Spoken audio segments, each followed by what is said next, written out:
Chicago Tonight, Black Voices is made possible in part by Fifth Third Bank and by the support of these donors. At Fifth Third, we believe when diverse voices are heard and empowered, communities are made stronger, lives are made better, and the future holds greater promise for all. That's why we're proud to support Chicago Tonight Black Voices. Together, we can make a difference. Together, we can drive change.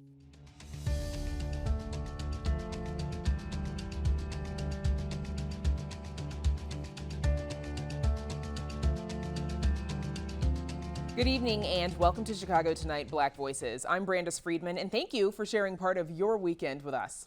On the show tonight, after a tumultuous few months, a new president and his history-making vice president were sworn into office last week. We'll talk it out with some local journalists. We kick off the first installment of our Black Voices book club series with a new biography on a black woman whose legend looms large in Chicago. Trailblazing journalist and activist Ida B. Wells, and it's written by her great-granddaughter. America had to grow up a little. And we revisit our 2017 conversation with the late Jim Tilmon about the barriers he faced as a pioneer in commercial aviation and broadcasting. First off tonight, remember when Wednesdays used to be just regular days? Our country saw its third remarkable Wednesday in a row last week with the historic inauguration of President Joe Biden and Vice President Kamala Harris. Now that the ceremonies and the celebrations are behind us, it's time to take a look at what's ahead for the country under this new administration. Joining us to break it all down are Rachel Hinton, chief political reporter for the Chicago Sun-Times, Brandon Pope, reporter and anchor at WCIU, and Glenn Reedus, interim editor of the Chicago Reporter. I am so glad that the three of you are joining us on Chicago Tonight, Black Voices. Glenn, let's start with you, please. You know, the overarching theme of Biden's inaugural speech was a call for unity. First, let's actually take a listen to a bit of that speech. On this January day, my whole soul is in this, bringing America together, uniting our people, uniting our nation. And I ask every American to join me in this cause.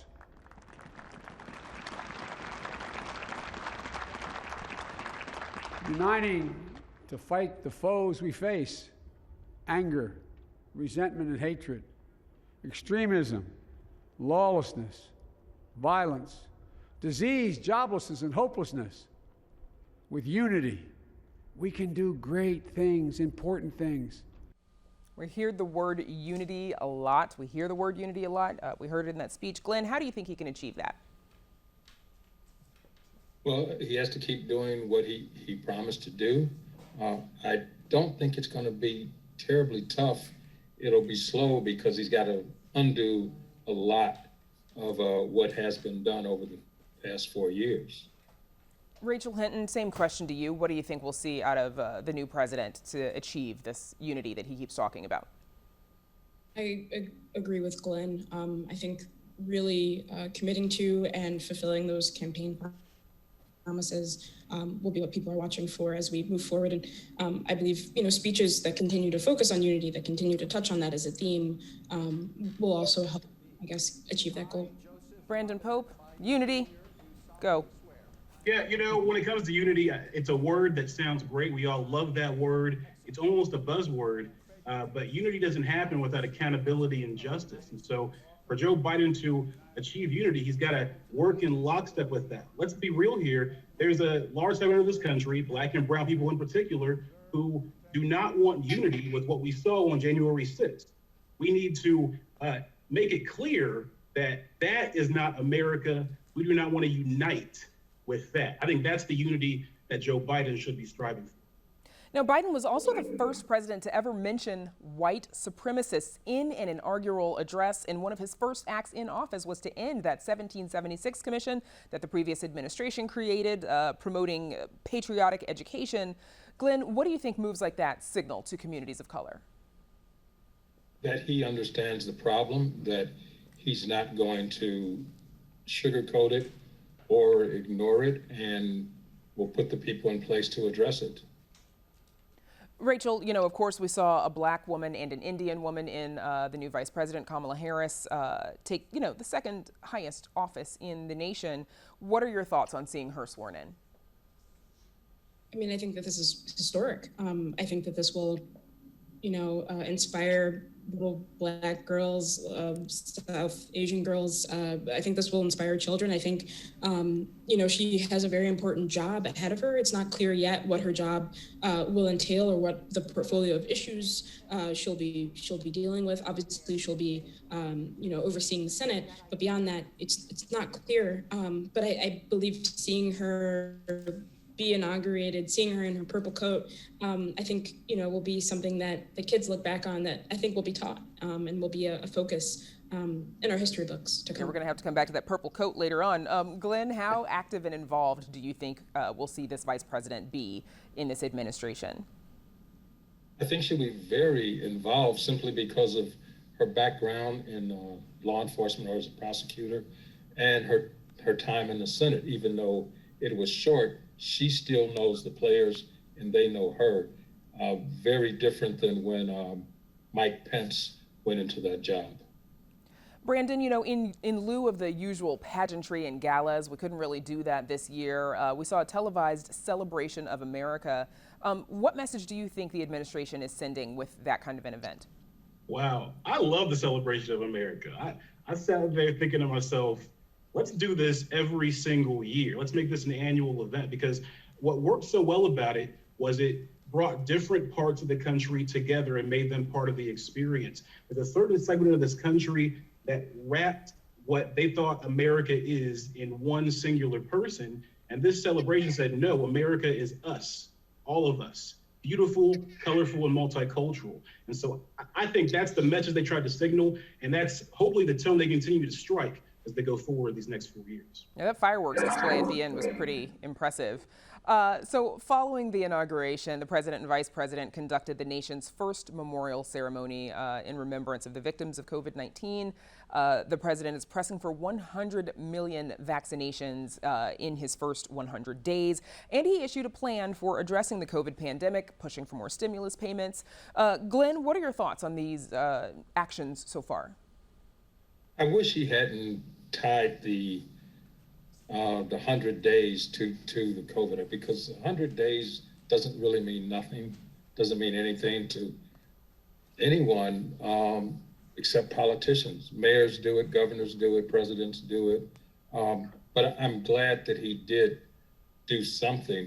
And the actions of federal buildings as well as interstate transportation, I think those are going to be extremely helpful in stopping the spread of COVID.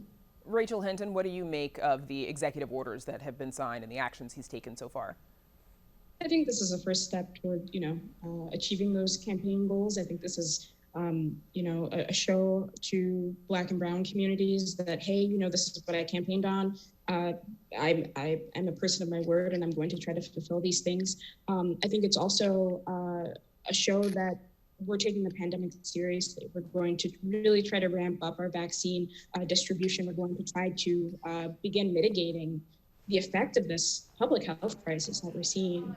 And so I think that he's trying to do as much as he can in measured ways immediately. But I think that we'll still need to see Congress step in. I think that there will need to be some legislation to begin to help people who have been really hurt by this pandemic. And Rachel, this week, we also saw the return of the daily press briefing in the White House, something that the previous administration had stopped doing later on in the game. How do you think this administration will work with the press going forward? I think it'll be a very different relationship. I watched the first press briefing. There was a run of show. Dr. Fauci came up. He was able to speak. He wasn't hiding somewhere. I believe that though, the press is supposed to hold, the president is supposed to hold public officials accountable. So I think that there may be some tense moments in that relationship. But I don't think that we'll see this press secretary call the press the enemy of the people. I hope that, this press secretary isn't caught in blatant lies. And I hope that, going forward, we go back to a more normal relationship between the press and the press secretary. We have to hold these people accountable. It's nothing personal. Let us do our jobs. Absolutely. businesswoman will let us do that. Yeah, so before you guys go, because we've got about 30 seconds, got to talk about the fashion. No ball gowns this year, but of course there were some coats that were working pretty hard in D.C., including the choice of purple for the vice president and burgundy for former First Lady Michelle Obama. Brandon, what do you think about these gestures? They look good, okay? But that signaling is also good as well, okay? Purple, we all know it represents women's suffrage and the progress women have made, but also the fight going forward. But also it represents red and blue coming together and that bipartisanship that the Biden administration hopes to achieve. So I enjoyed it. I love good looks. I may not be the guy that looks fashionable, but hey, if you bring the fashion, I'm there. Yeah, we'll work in a segment about fashion politics next time. All right, Brandon Pope, Glenn Reedus, and Rachel Henton, thanks all for joining us. Thank you. Thank you for having us. And up next, the first edition of our new Black Voices book club with the great-granddaughter of a notable Chicago activist. Stick around.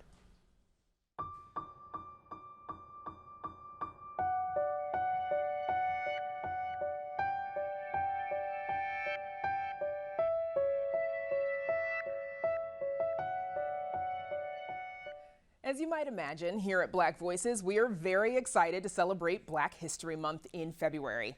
So excited that we're going to start the celebration in January.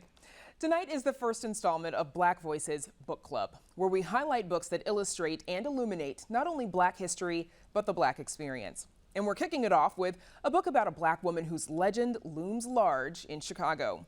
Journalist, publisher, and activist Ida B. Wells is known for standing up for what she believed in despite the risks of retribution. Whether it was refusing to leave a segregated train car or boldly investigating and publicizing lynchings in the South, Wells put herself in harm's way to enact change. Author Michelle Duster has written a new biography on the trailblazing journalist and activist called Ida B. the Queen, The Extraordinary Life and Legacy of Ida B. Wells. And Duster has an intimate relationship with her subject. She's Wells' great-granddaughter. Joining us is the author, Michelle Duster. And Michelle, thank you so much for joining us on Chicago Tonight, Black Voices. So first, why did you want to write this book about your great-grandmother? Hi, Brandis. Thank you so much for having me. And I'm just honored that my book is the first one in this series. Such an honor. I decided to write Ida B. the Queen at this time because I think it's important to introduce my great-grandmother's life and legacy to a new generation that can help them understand the difference between, well, the similarities between the past and the present. And I think I tried to tie the work that my great-grandmother did to what is happening today. So hopefully it contextualizes and helps modernize her story. And you say, introduce her to a new audience. It seems like a very accessible book. Who is this book for? I think this book is for anybody who's interested in history, anybody who's interested in the story of Black America, anybody who's interested in women's empowerment. So there are a lot of people that I think can enjoy the book. Even though you're her great-granddaughter, you learned a lot about her yourself in the process of researching and writing this book. Tell us a little bit about that part of your journey. Right. Well, I mean, I grew up hearing bits and pieces of my great-grandmother's story. I think the way most people hear about their family members, just kind of sprinkled in conversation. But as far as the depth of the danger that she dealt with and the sense of loss, the depth of the loss that she experienced, I didn't know those type of details until I started doing more research and reading through her diary and then reading some of the chronicles of the lynchings. She wrote several pamphlets that chronicled and documented excruciating detail about lynchings. And that was not information that I was necessarily told when I was a child. No, you write about several touchstone events that served as sort of the catalysts for her career and her activism, like the murder and lynching of Thomas Moss and his business partners, Will Stewart and Calvin McDowell, and that was in Memphis in 1892. What do you think it was that drove her pursuit for justice?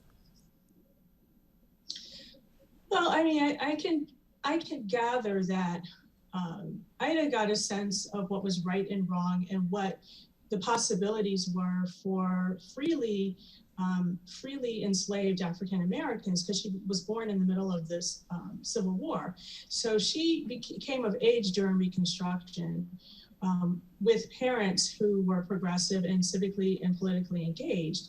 And so I think she had a strong sense of possibility.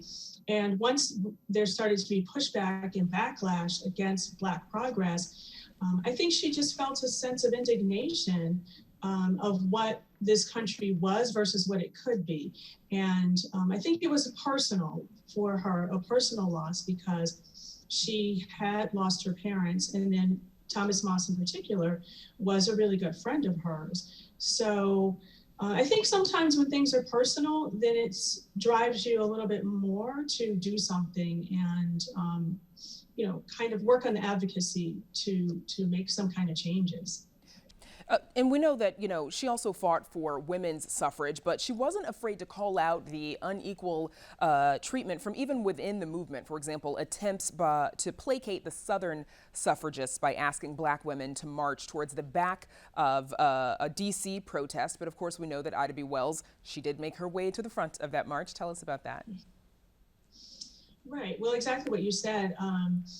So first of all, my great-grandmother, Ida B. Wells, founded the Alpha Suffrage Club in 1913 because she had been involved with organizations that were working for suffrage, and there was a feeling that Illinois was going to grant women the right to vote. So she founded that, and then shortly thereafter, the Illinois delegation of suffragists went to Washington, D.C., and she was with white people, white suffragists representing the state. And so when they asked Black women to march in the back, she refused and famously inserted herself into the Illinois delegation during the march. So that was significant because, she was working with these people in Illinois. So why separate herself once she got to Washington, D.C.? And, lastly, while I've got you, Michelle, I have to get your reaction to the importance of the new vice president taking the oath last week. Well, that was such a touching moment for me to watch.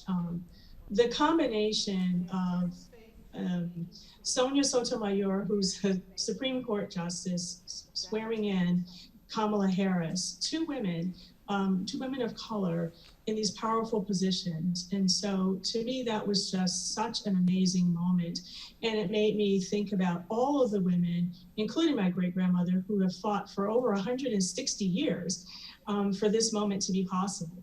And here we are. Again, the name of Michelle Duster's new book is Ida B. the Queen, The Extraordinary Life and Legacy of Ida B. Wells. And Duster will be appearing in a new WTTW documentary about Ida B. Wells. You can watch for that special episode of Chicago Stories in May. But for now, our thanks to Michelle Duster for joining us. Thank you so much for having me. Up next, revisiting our 2017 conversation with the late Jim Tilmon. But first, to Paris Schutz for what's on tap this week. Paris. Brandis, we've got a lot planned on Chicago tonight. The impact of Kamala Harris becoming America's first woman and person of color to be vice president. And a check-in on businesses and industries in Chicago's Loop 10 months into the pandemic. That's this week at 7 here on 11. And now, Brandis, back to you. Paris, thank you. Jim Tilmon wore many hats in his remarkable life. Pilot, Emmy Award-winning broadcaster and weatherman, aviation expert, musician, and author. Jim Tilmon was also a pioneer. He was one of the first African-American commercial pilots in the country, joining American Airlines in 1965 after learning his craft in the Army. In 2017, Phil Ponce talked with Tilmon about his then new book about becoming a pilot. He began by asking him about some key advice from his father about his dream. Most important advice I ever got in my life. I saw an airplane for the first time, didn't know what it was, asked him what it was all about. He said, it was an airplane and pilots flew it. And I asked, Daddy, can I be a pilot? That was the beginning of this thing. Because his answer was, well, first of all, do you really want to be a pilot? I mean, and he was serious. My dad was not, he didn't toy around with things. So, yes, Daddy, I really want to. Okay, do you really believe it? Do you believe that you could do it? Do you believe it's in your future? Do you believe in what it is? Yes, Daddy, I really believe it. And he also asked you, are you willing to pay the price? Right. And that was the biggie. Are you willing to pay the price? Because he said a lot of people want and believe, but they, when it comes down to the tough stuff, they take a powder. You're either going to do this because you believe it and want it, and because you're willing to pay the price, or it's not going to get done. And he was right. And I carried that, I still to this day carry that kind of thinking. You write with candor about some of the problems you had, but there are also some, kind of humorous situations or situations that were, well, you handled in a very elegant way. For example, you say that once you became a full-fledged commercial airline pilot for American Airlines, you're in your uniform, and it was not that unusual for some people to think you were a skycap. Tell me what would happen in those situations. Well, from time to time, it didn't happen all the time, but from time to time I would get to the gate and everybody's kind of lined up and ready to go through.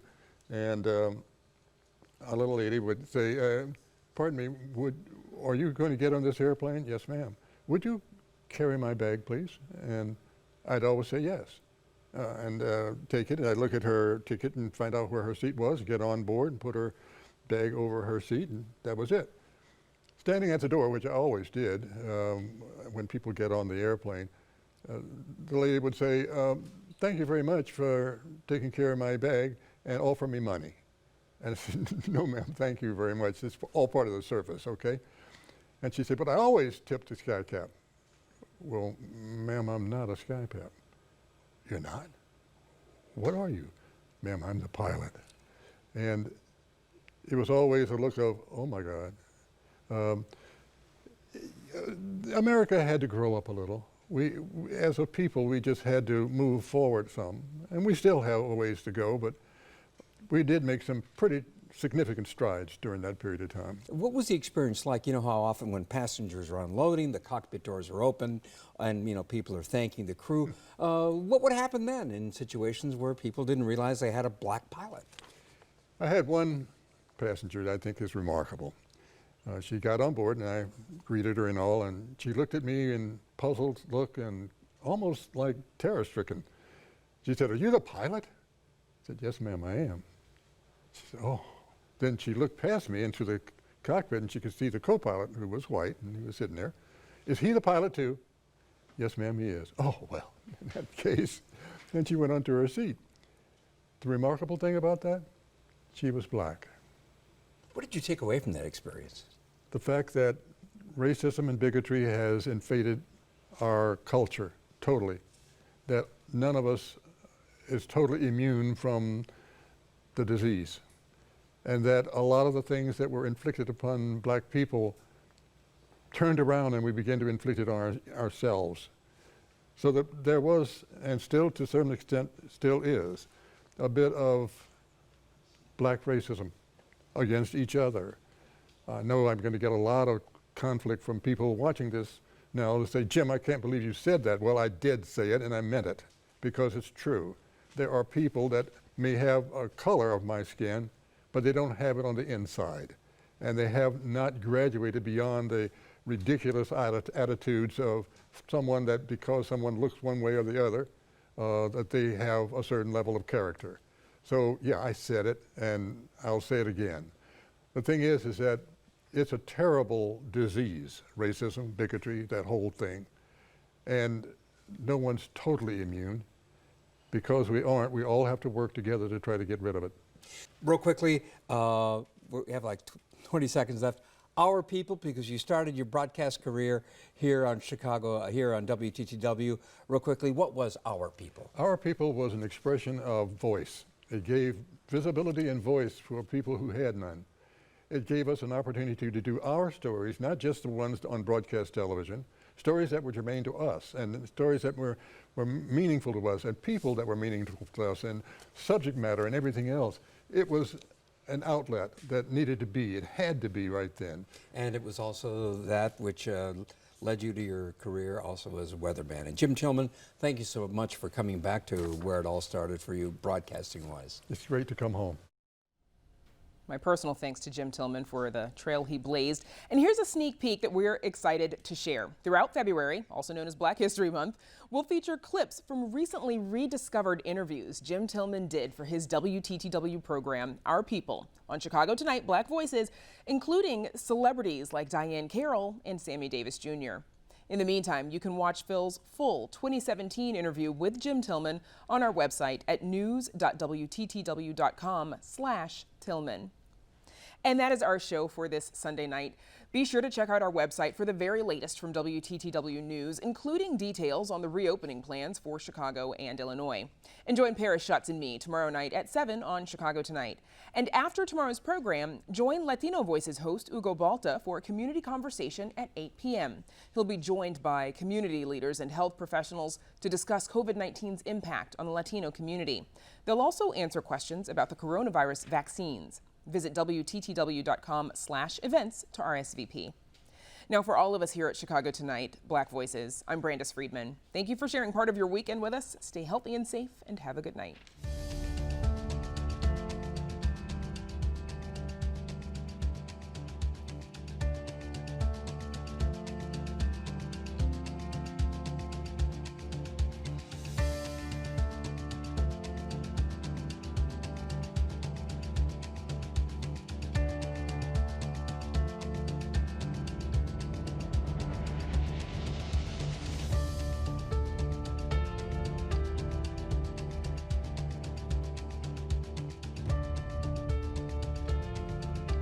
Closed captioning is made possible by Robert A. Clifford and Clifford Law Offices, a Chicago personal injury and wrongful death firm that's proud to serve its community through pro bono legal services.